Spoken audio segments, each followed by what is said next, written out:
اور جب تمہارے لڑکے بالغ ہو جائیں تو ان کو بھی اسی طرح اجازت لینی چاہیے جس طرح ان سے اگلے یعنی بڑے آدمی اجازت حاصل کرتے رہے ہیں۔ اس طرح اللہ تم سے اپنی آیتیں کھول کھول کر بیان فرماتا ہے، اور اللہ جاننے والا ہے، حکمت والا ہے۔ اور بڑی عمر کی عورتیں جن کو نکاح کی توقع نہیں رہی اور وہ زائد کپڑے اتار کر سر ننگا کر لیا کریں تو ان پر کچھ گناہ نہیں، بشرطے کہ اپنی زینت کی چیزیں نہ ظاہر کریں،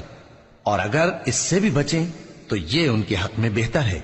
اور اللہ سنتا ہے، جانتا ہے۔ نہ تو اندھے پر کچھ گناہ ہے اور نہ لنگڑے پر اور نہ بیمار پر اور نہ خود تم پر کہ اپنے گھروں سے کھانا کھاؤ یا اپنے باپ دادا کے گھروں سے یا اپنی ماؤں کے گھروں سے یا بھائیوں کے گھروں سے یا اپنی بہنوں کے گھروں سے یا اپنے چچاؤں کے گھروں سے یا اپنی پھوپھیوں کے گھروں سے یا اپنے ماموؤں کے گھروں سے یا اپنی خالاؤں کے گھروں سے یا اس گھر سے جس کی کنجیاں تمہارے ہاتھ میں ہوں یا اپنے دوستوں کے گھروں سے، اور اس کا بھی تم پر کچھ گناہ نہیں کہ سب مل کر کھانا کھاؤ یا جدا جدا۔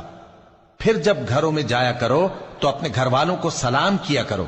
یہ اللہ کی طرف سے مبارک اور پاکیزہ تحفہ ہے۔ اس طرح اللہ اپنی آیتیں کھول کھول کر بیان فرماتا ہے تاکہ تم سمجھو۔ مومن تو وہ ہیں جو اللہ پر اور اس کے رسول پر ایمان لائے، اور جب کبھی ایسے کام کے لیے جو جمع ہو کر کرنے کا ہو پیغمبر کے پاس جمع ہوں تو ان سے اجازت لیے بغیر چلے نہیں جاتے۔ اے پیغمبر، جو لوگ تم سے اجازت حاصل کرتے ہیں وہی اللہ پر اور اس کے رسول پر ایمان رکھتے ہیں، سو جب یہ لوگ تم سے کسی کام کے لیے اجازت مانگا کریں تو ان میں سے جسے چاہا کرو اجازت دے دیا کرو، اور ان کے لیے اللہ سے بخشش مانگا کرو، کچھ شک نہیں کہ اللہ بخشنے والا ہے، مہربان ہے۔ مومنو، پیغمبر کے پکارنے کو ایسا خیال نہ کرنا جیسا تم آپس میں ایک دوسرے کو پکارتے ہو، بے شک اللہ کو وہ لوگ معلوم ہیں جو تم میں سے آنکھ بچا کر کھسک جاتے ہیں۔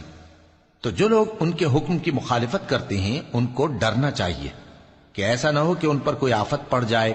یا تکلیف دینے والا عذاب نازل ہو۔ دیکھو، جو کچھ آسمانوں اور زمین میں ہے سب اللہ ہی کا ہے، جس طریق پر تم ہو وہ اسے جانتا ہے، اور جس روز لوگ اس کی طرف لوٹائے جائیں گے تو جو عمل وہ کرتے رہے وہ ان کو بتا دے گا، اور اللہ ہر چیز سے واقف